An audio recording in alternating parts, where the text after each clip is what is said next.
Hindi inatrasan ng isang tindera ang demotorsiklong tumangay ng kanyang bagong cellphone. Nahuli ka mga habulan na humantong pa sa pagbangga at pagsemplang ng suspect. Nakatutok si Oscar Oida. Exclusive. Katirikan ng araw nitong Miyerkules nang bumili ang isang rider sa tindahan ni Jenilyn sa Sampaloc, Maynila.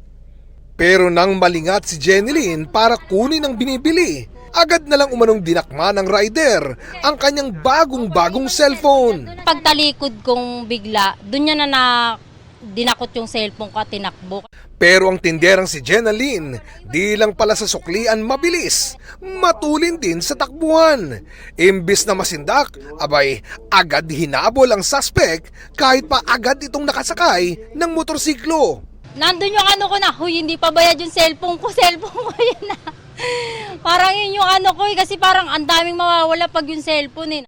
Sa pagmamadali ng suspect, sumalpok ang motorsiklo nito sa isa pang motorsiklong napadaan sa lugar. Nalaglag ang suspect pati ang cellphone na dinikwat nito, kaya agad nabawi ni Jenilyn.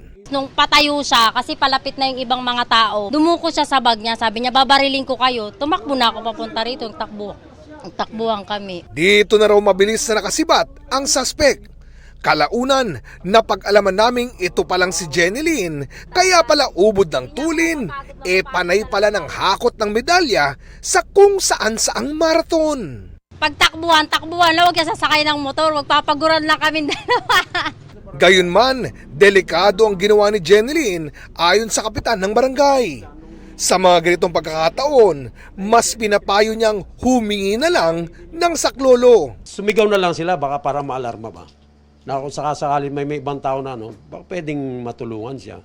Pero yung hahabol ka, mahirap nga baka mamay. Tama yung sabi niyo, boss.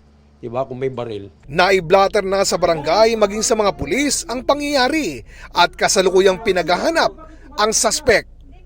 Para sa GMA Integrated News, Oscar Oida, nakatutok 24 oras.